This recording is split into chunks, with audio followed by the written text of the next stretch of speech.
Apple is running into a serious challenge right now, and it could completely reshape what you expect from their next wave of Macs. If you are thinking about upgrading to the M5 Mac Mini or the M5 Mac Studio anytime soon, this is something you need to hear.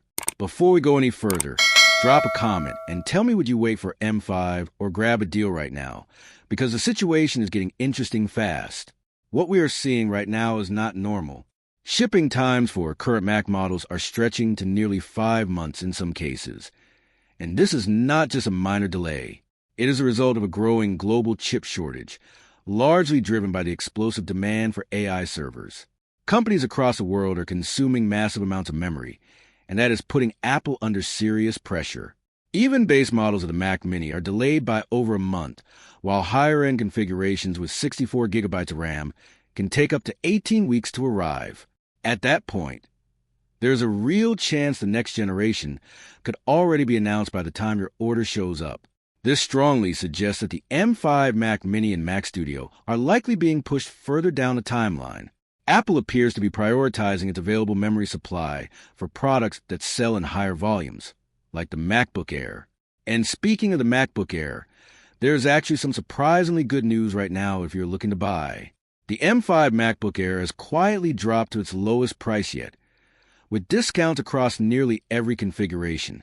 The base 13-inch model with 16 gigabytes of RAM and 512 gigabytes of storage is now $150 cheaper, bringing it down to $949, which is easily one of the best deals we have seen this season. Even the higher-spec 24 gigabytes models and the larger 15-inch versions are getting the same price cut, making this a very tempting option for anyone who needs a reliable machine for work or school. Performance-wise, the M5 chip is a major leap over entry-level options, delivering serious power for everyday users. But just when it feels like the decision is easy, a new competitor enters the picture. Early leaks about the next MacBook Neo are starting to surface, and they are raising a lot of eyebrows. Reports suggest that the upcoming Neo could feature the A19 Pro chip, the same processor expected to power the iPhone 17 Pro. That is a big deal, because it means the Neo could ship with 12 gigabytes of RAM as standard, something that was previously limited by older chip designs. Even if Apple uses a slightly scaled-down version of the chip to keep costs low, it would still be incredibly fast for daily use. The MacBook Neo has already exceeded sales expectations, and this kind of upgrade would only strengthen its position in the market. But that success is creating a new problem for Apple. Demand for the Neo is so high that Apple is running low on the repurposed A18 Pro chips used to build it. Typically, these are chips that did not make it into flagship iPhones, allowing Apple to reuse them efficiently and keep costs down. However, with demand surging, those leftover chips may run out before the A19 version is ready. That puts Apple in a difficult position. They might have to restart production lines at a higher cost, or even disable working GPU cores just to maintain supply. There is also speculation that Apple could remove the entry-level $599 model altogether to slow demand and protect margins. Right now, the Neo is still selling incredibly well, with delivery time sitting around 2 to 3 weeks on the official store, which says a lot about how popular it has become. While the Mac lineup is facing these supply challenges, the iPhone side is preparing for something potentially groundbreaking. We are now getting our first look at dummy units of the foldable iPhone, which are typically sent to accessory makers ahead of launch. The design points to a thicker, more premium build, with an internal display expected to be around 7.9 inches in an iPad-style format. On the outside, there could be a 5.5-inch secondary display, along with a titanium frame that measures just 4.5 millimeters when unfolded. There are also rumors of under-display Touch ID and a significantly reduced crease for a smoother viewing experience.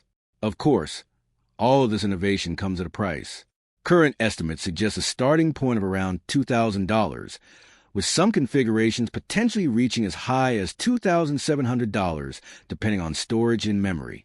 At the same time, Apple is also facing criticism in another area. A recent teardown of the AirPods Max 2 revealed that internally, very little has changed beyond the addition of the H2 chip. Despite being years apart, the design still carries the same structural issues, including condensation problems inside the ear cups. Repairability has also not improved, which is disappointing given the premium price. In fact, recent European evaluations have placed Apple near the bottom when it comes to repairability for both iPhones and MacBooks.